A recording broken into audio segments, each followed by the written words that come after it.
is Lois Whaley for Women Today and Yesterday. I'm going to be talking about May birthdays. We're practically done with the month of May, of course, but it's a long month, and it has quite a few birthdays of famous women, as you might guess. The first one I want to mention is a Western lady. Her name was Calamity Jane. She was a big buddy of Wild Bill Hickok. In fact, they now lie side by side in Deadwood because after her death, she was buried next to him. She was one of his lady friends during lifetime, and she was the sort of woman that people said she was a stagecoach driver and that she was a Pony Express rider, which she probably wasn't. But she was definitely a mule skinner, and she wore men's clothing. She worked with the U.S. Cavalry as a scout in the West. So Calamity Jane is a definite Western character, and her birthday is May 1st. May 2nd is Harriet Quimby, who started out as a rather ordinary young woman. But in 1910, she went to an air show, and she was really intrigued with the whole idea of flying, which was pretty new in those days, as you know, since the Wright brothers' flight occurred actually in 1903. So for Harriet Quimby to get the bug to be a pilot in 1910 was not too long after flying itself was invented. She had a sort of a peculiar costume she wore.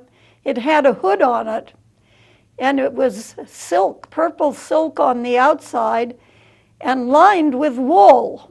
Now the reason for that, the reason at least for the wool and for the hood, was that the airplanes back in 1910 were biplanes, didn't have tops on them.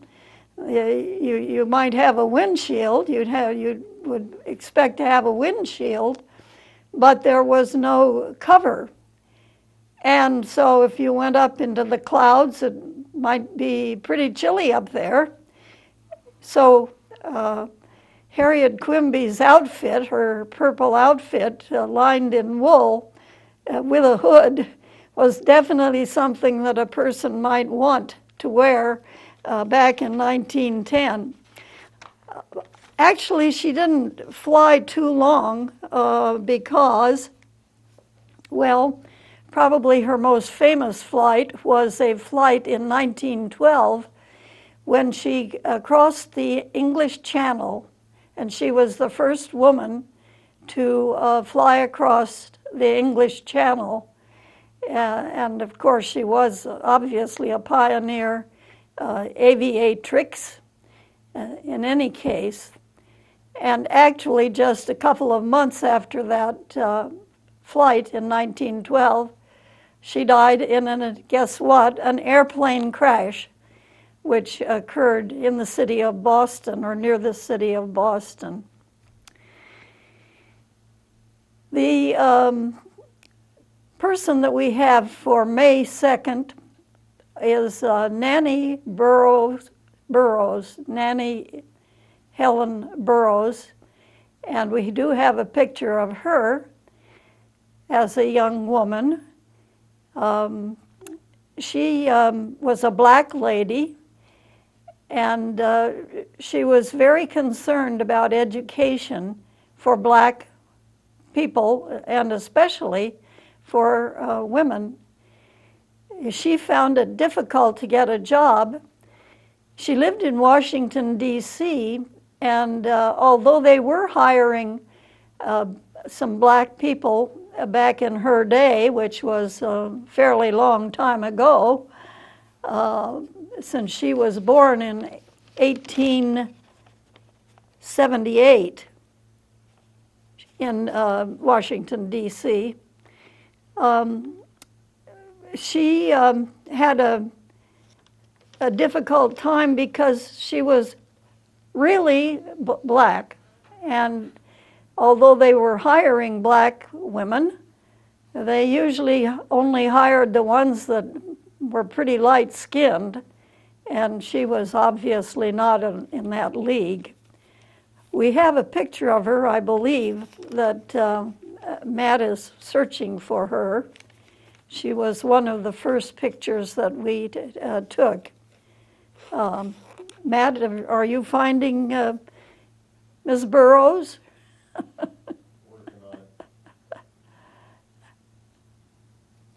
Well, there we go. Yeah, there she is. And you notice she has quite a fancy hat on. And she lived, of course, in a time when the women wore fancy hats, and she has a nice high collar with a little pin that looks very much like the pin that my grandmother used to wear, because of course my grandmother was born in 1871, so she was practically a contemporary of Nannie Helen Burroughs and wore similar clothing to her. Her birthday was May 2nd. In 1878, as I say, Helen Burroughs. Our next lady is Golda Meir. Golda Meir is someone who is, in a sense, a modern woman. She was the prime minister of the state of Israel, and she did live for a while in the United States. She was born in Russia. She was born abroad, but her family moved to the U.S. when she was rather a young person. But after the foundation of the State of Israel in 1948, Golda Meir and her husband and family moved to Israel, and she went into Israeli politics. So, as I say, she wound up being prime minister of Israel, and those years were 1969 to 1974 that Golda Meir was prime minister of the state, the new young state of Israel. She had spent a lifetime being a deeply committed Zionist. Zionists were the ones who hoped that the Jews would return to the Holy Land. And as I mentioned earlier, in 1948, the State of Israel was founded. But she had lived for many years in the United States, having moved there as a young child to the U.S. before going to Israel after its founding. The next person I'm going to mention is a woman called Amina. We don't have a picture of her. She lived quite some time ago. In fact, she was a 16th century woman, and she was a warrior. She was a daughter of a warrior, and she was a warrior herself.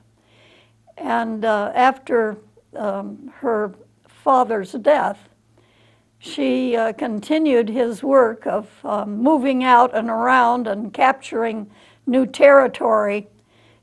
She lived in what is modern-day Nigeria, in the on the coast, of Africa, on the Atlantic coast of Africa, south of the equator. They still have walls, ancient walls, in Nigeria that were built in the time of Amina.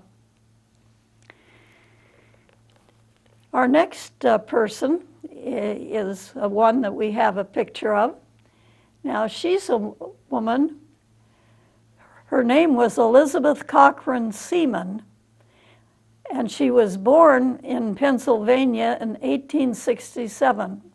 But she's better known by her journalistic name because she did become a well-known journalist, and she was called Nellie Bly. Nellie Bly, the most famous stunt that she did was to go around the world in less than 80 days. Now, you know, Jules Verne wrote a famous book. It was a novel called Around the World in 80 Days, and was made into a wonderfully adventurous movie back in the 60s, I guess it was. I did see it again recently. You know, they show these films on late night showing Jules Verne and Around the World in 80 Days. Well, Nellie Bly set out to match that deed, and she was able to do it in about 8 days less, because they say that she went around the world in 72 days and 6 hours. And that was, you know, taking speedy trains and fast boats and that sort of thing, that she was able to do that feat of going around the world in 72 days. She even stopped on the way to say hello to Jules Verne, who was living in France, but she only greeted him very quickly because she had to get going. And she was one of those people that, like in the movie, did some balloon riding to get over the Alps. She went over the Alps in a balloon. So, Nellie Bly, around the world in 72 days and 6 hours.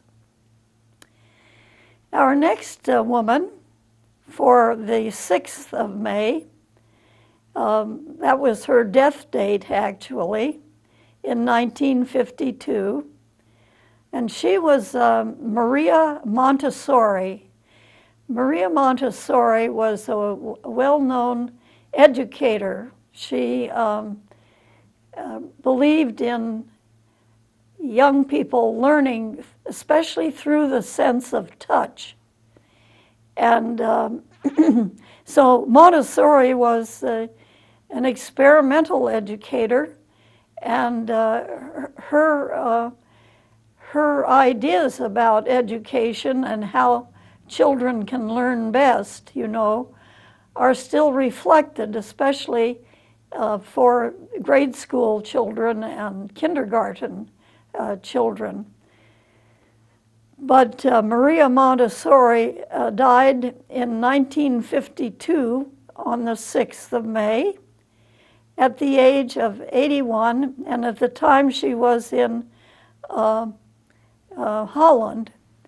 However, as you might guess from her name, Montessori, she was of Italian background and had lived in Italy and published her famous book describing modern technology, non-technology, actually experiential learning that she was famous for.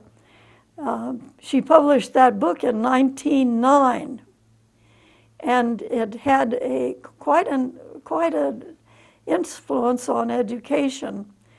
You know, at one time I studied the history of education, and this 1909, this heyday of Maria Montessori, when she published, was also about the time that John Dewey was working on experimental education in the teens and 20s of the last century. So Maria Montessori had quite an influence, similar to the influence that we know better by the American John Dewey in experimental education. There are schools that really emphasize the Montessori method. I don't know that I've ever actually visited one that was based almost entirely on Montessori's work, but there are Montessori schools around, and many teachers who employ that thought of learning through the sense of touch, for which she was particularly well known. Now, May 7th is a date that we don't have a picture for, but this is an interesting woman. Her name was Anne Beauchamp, I think. I'm not sure how she pronounced her last name for sure. And she died at age 86 in California, near Hollywood. Hollywood was where she spent her working life, and she was a person who worked very closely with Cecil B. DeMille. Cecil B. DeMille was a well-known director and producer of moving pictures, especially when I was a younger person. He hasn't been around for a while. Actually, it said she died in 1967 at the age of 86. And she had been working with Cecil B. DeMille for decades, actually. What she did for DeMille was to edit the films, because I'm sure you're familiar with the fact that movies and videos, often the person who is doing the shooting of the movie or video takes quite a few more bits of film than can actually finally be used. You know, they don't go out and just shoot for 60 minutes and then get a 60-minute program. They'll have to shoot maybe 400 minutes and then edit down to taking the best pieces out to put together to make the final film. Well, Anne Beauchamp was Cecil B. DeMille's editor, and it is said that the biggest job she ever tackled, and the one for which it was actually the last one she did, because it was she retired when Cecil B. DeMille also retired.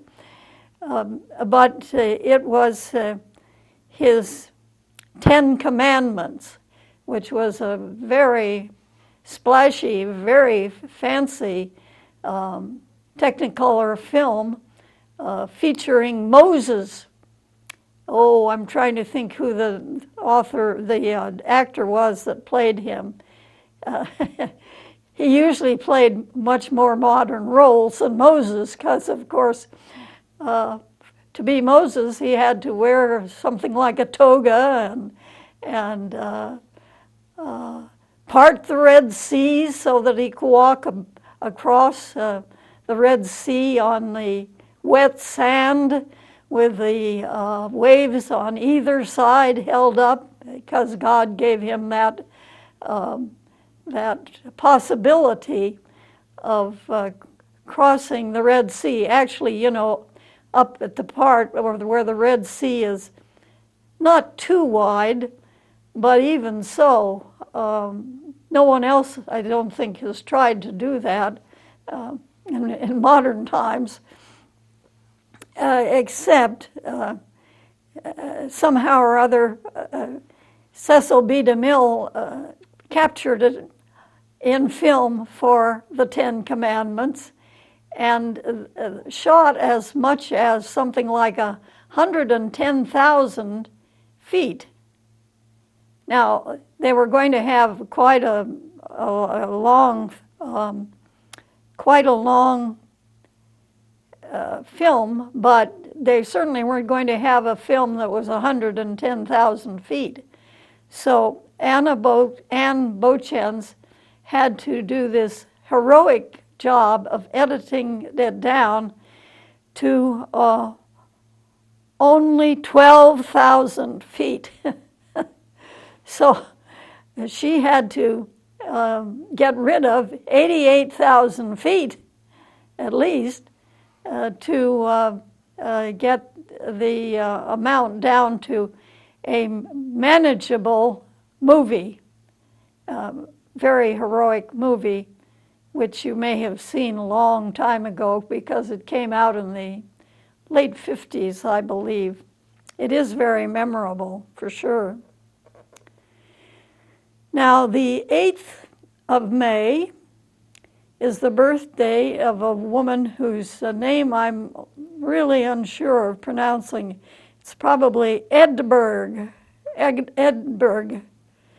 No last name, because she was born in the 8th century. She was an English woman, born in Mercia in England in the 8th century.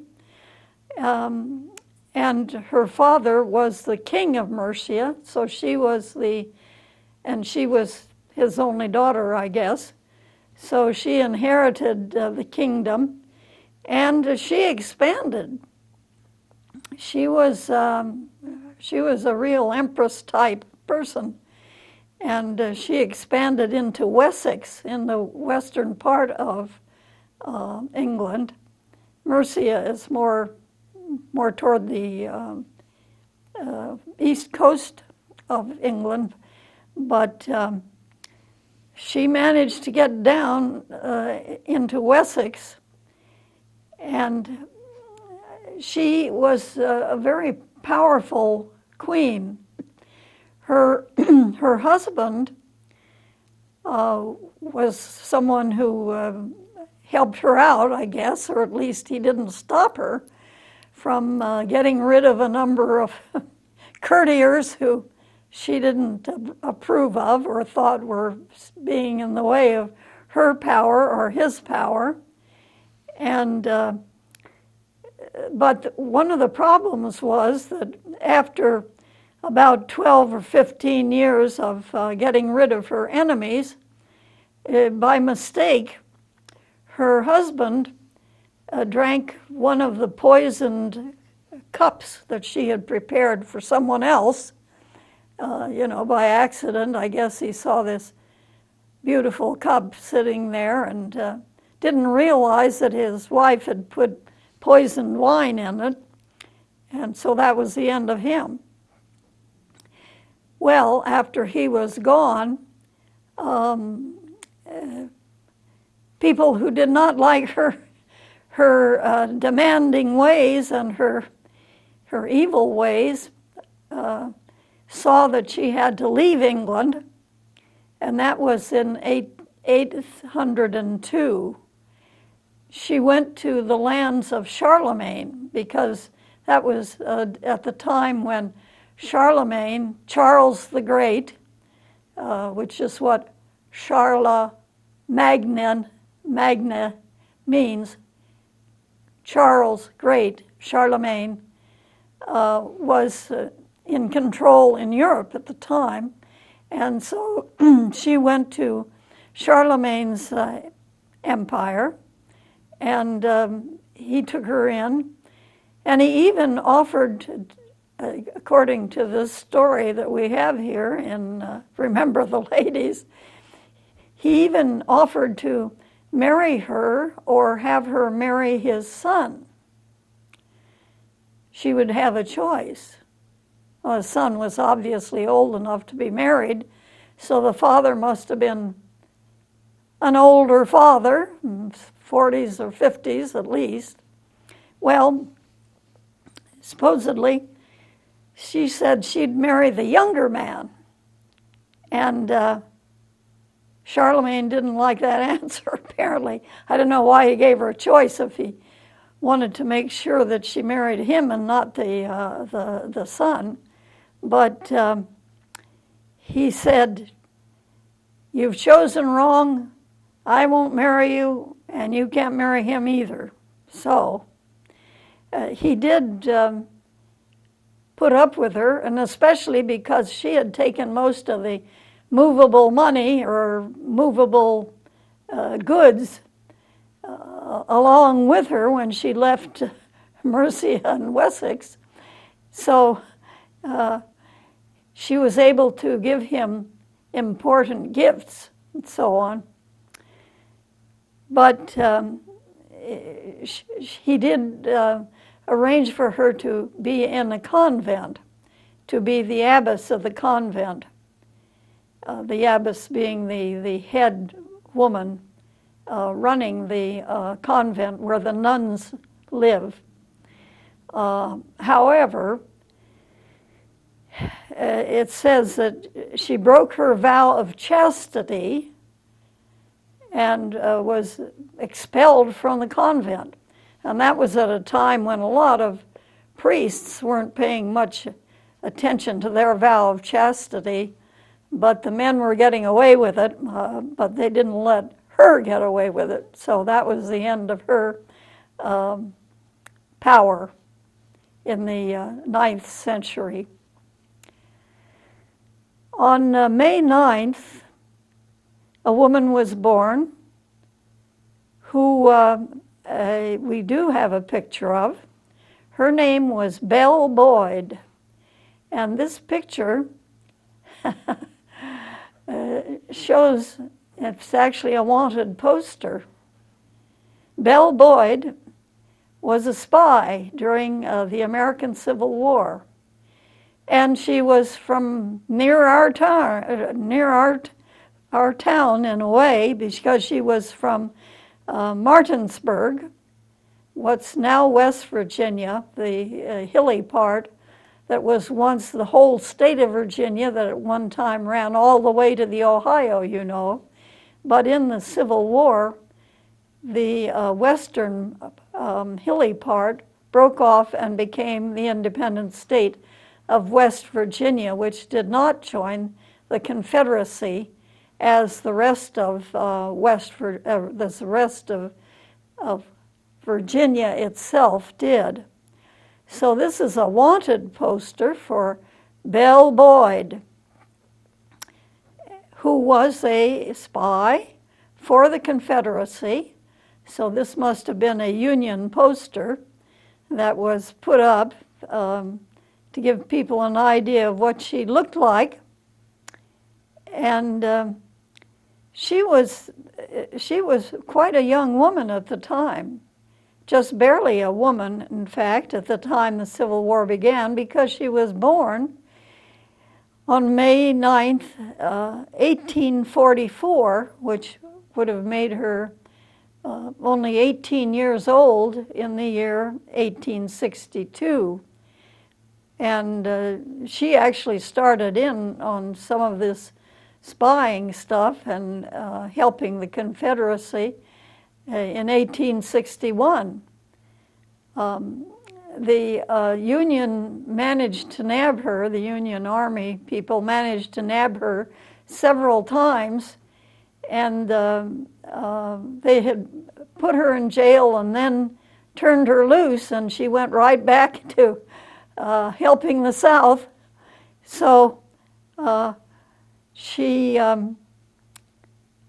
finally, you know, the Union learned its lesson after they had let her go about 3 times. They said, uh-oh, we better really send this woman some distance away so she can't play an active role again in the helping the Confederates out. They had at one point even exchanged her for a Union prisoner, and she went right back to helping the South with her spying. So she actually took a boat to go to England, where she was carrying letters from Confederate officials to the English officials in hopes of getting aid from the English. You know, the English did, in several instances, did assist the South because the South had cotton, and the English were the world's makers of cotton goods back in the Civil War days, so that's why they were so friendly to the Confederacy, because they wanted to keep on getting cotton from the South.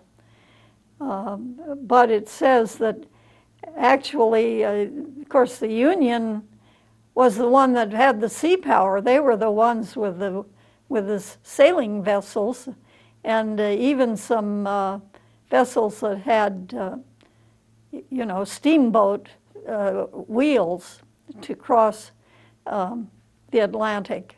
By the time of the Civil War, there were some steamboats even. And she was captured by the Union once more, and by then it was practically the end of the Civil War, however, and interestingly enough, she married a Union officer. Apparently he was a good-looking, nice guy, and she fell for him, in spite of the fact that she had been a true blue Confederate all during the Civil War. She did marry this Union officer, and they lived for a while in England. However, he passed away early on, only in 1866, which is only, of course, a year after the end of the Civil War. So that was the end of her good-looking, nice Union officer husband at that point. And she did go back to the U.S. and marry again. She had several children and so forth, but as I say, she had been very active during her late teen years as a 17-year-old, 18, 19-year-old. She'd been helping out the Confederacy. So she did pass away relatively early, although she supported herself as an older woman as an actress. And so actually she died on tour in the year 1900. Belle Boyd, the famous Southern spy of the American Civil War. For May 10th, we have a modern-day woman. I would call her a modern-day woman because I definitely remember her from the 1970s. This woman is Ella Grasso. Ella Grasso. She was from Connecticut, and she was had Italian background. Her parents, I guess, had come from Italy, but she was born in Connecticut, and she lived and was active in politics in Connecticut for all of her life, you might say, working with the Democratic Party. In 1950, since she was born in 1919, in 1952, she became a Connecticut Assemblywoman, member of the Connecticut Assembly as a Democrat. And in 1955, she was the floor leader for the Connecticut Assembly. So she was an up-and-coming leader. Then from 1958 until 1970, and that's 12 long years there, she served as the Secretary of State for Connecticut, the Connecticut Secretary of State, as a Democrat. and she worked with the Democratic National Committee so that she had connections in Washington, D.C. and New York and so on, places other than Connecticut, with her Democratic Party connections. And it says she even helped to write a protest against involvement in the Vietnam War for the 1968 convention. That was one of the conventions that turned out to be pretty rowdy. It was held in Chicago, and the police had to come. There were protesters outside, protesters inside for the Democratic Party convention, and this resolution condemning the Vietnam War was one of the main causes of these controversies there at that convention. Anyway, in 1970, she ran for Congress from the state of Connecticut and won a position, won a House seat in the House of Representatives. So she was a U.S. Congresswoman from 1970 until 1974. And since she had been active in Connecticut politics by then for over 20 years, having served as such a long time as Secretary of State of Connecticut, and then as a Connecticut Congresswoman. So in 1974, she decided to move on up, and she ran for governor of the state of Connecticut. Now, you know, she wasn't actually the first woman governor, but she was certainly the first one in modern times, and the other women governors who had preceded her were both women who had been named governor as widows of their husbands who had been governor of their state. So she did not she became governor. Ella Grasso became governor on her own account. Her husband was a big supporter, but he was not in politics. And she did win by a big majority in 1974 in the state of Connecticut and served for 6 years. She was reelected in 1978, and the reason that her term ended in 1980 was that she died of cancer in office. So that was Ella Grasso, one of the first modern women governors. Nowadays there are a few more. And one was running on the as a Democratic possibility for governor here in Ohio just recently. However, she was defeated by Richard Cordray. Now, on the 11th of May, that's the birth date of Martha Graham. Martha Graham was a modern dancer. This shows her in a dancing pose, a modern dancing pose. You know, you have classical dance with women wearing point shoes and dancing on point at times and so on. Modern dancers mostly dance barefoot, at least the ones that I saw when I was in college in the 40s. Modern dancers were dancing barefoot, and they might have, you know, very handsome costumes, and they would be telling stories. They would be often, there would be a woman who was, well, Martha Graham herself played the role of some famous women from history, but not necessarily dancing solo. Sometimes there were, other people on the stage who were helping the story along. It says that Martha Graham's dances generally told stories often about famous women, and she had a modern dance for Joan of Arc, for Clytemnestra. Clytemnestra was involved in the Trojan War.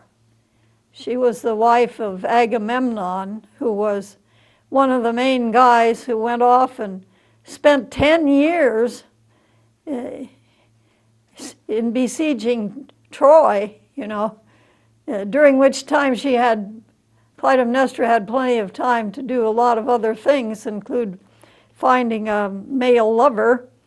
And so when, according to Homer, who, the ancient poet who wrote the original stories of the Trojan War, which is or may have been actually a war, or maybe it was just a myth. No one really knows, because it was actually written down about the Trojan War during the Greek and Roman times, later times, but it was supposed to have occurred about 1,000 years before the Common Era, before the time of Jesus. Anyway, Clytemnestra was a villainous lady who killed her husband when he finally came back. He finally came back after 10 years, and she and Clytemnestra and her boyfriend got rid of the poor old husband, Agamemnon.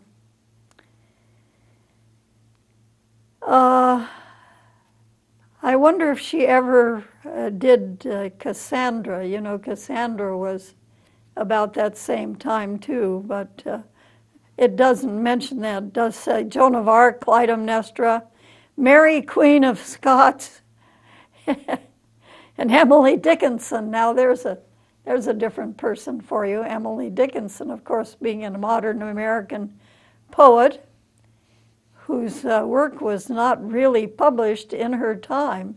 She wrote brief, beautiful poems, and they were all kind of kept in a big drawer. When she'd do a new one, Dickinson would write a new one, she'd put it away in a drawer, and it was after her death, actually, that these poems were published by her sister-in-law. Well, anyway, back to Martha Graham, and she wrote. She had stories of protest, revolt, immigrant, heretic, stories from American history. One about Salem in Massachusetts, and I remember as a college student. This is a long time ago. We're talking 70 years ago, when I was a college student. Martha Graham had fairly recently, during the 1940s, done a dance called Appalachian Spring. And Appalachian Spring, or as they often call it, Appalachian Spring, was famous music that my roommate had a copy of that record. Several, it was long enough because it was actually accompanying this dance for Martha Graham. So it was several old-fashioned 78 records, and, turn them over and get the other side, which is what we had to do back in the old days in 1948 when I was a college freshman. But Appalachian Spring was one of Martha Graham's dances, and the music became quite well known in that day. It puts together, well, it has main themes from folk songs from American history. Da dum da da da da la la la la la la la la la la la la la la la. That's a bit of a try at the main theme of Appalachian Spring.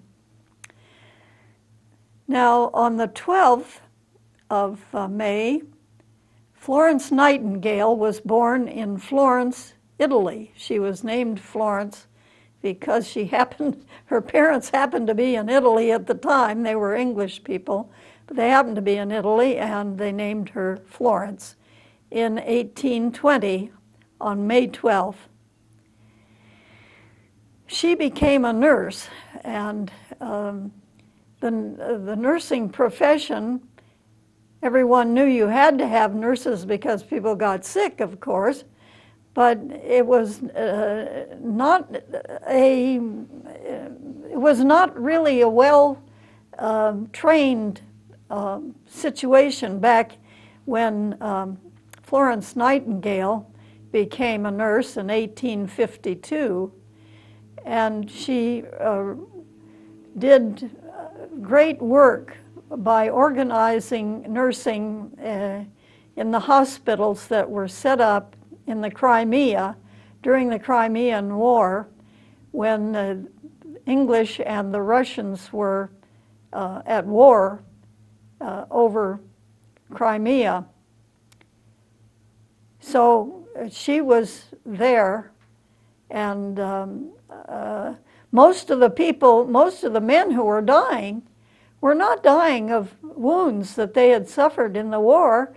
They say that 7 men out of 8 who were dying in the Crimea were dying of sickness, illness. I mean, bad illness like typhus fever and things like that. So it wasn't the wounds so much as it was the sicknesses and the people not having good nursing. And Florence Nightingale stepped in and organized the hospitals there in the Crimea, so much so that people in England raised a lot of money to donate to her. And I guess when the war itself ended in 1856, and she went back to England, she was presented with 44,000 pounds, which was a lot of money in those days. It was the equivalent of over $1 million in today's money. And so she set up a nurses training hospital in order to properly prepare young women and men, for that matter, to go into nursing field. So Florence Nightingale is associated with good nursing, and she was a founder of the International Red Cross, which was set up in the 1870s, especially at the time of the war that went on between France and Germany in 1870. That was sort of the beginning of International Red Cross. And eventually, of course, we have the American Red Cross still today, and International Red Cross is still in the field of nursing around the world. Florence Nightingale. Now, for the 13th of May, the birthday is in 1717 of the Empress Maria Theresa of Austria. She was born in Vienna, and her father was the Holy Roman Emperor. She was his only child, and so she became the first and only woman to ever serve as the empress in her own right. I suppose maybe they had empresses who were married to emperors, but she was the empress. Her husband was not that involved.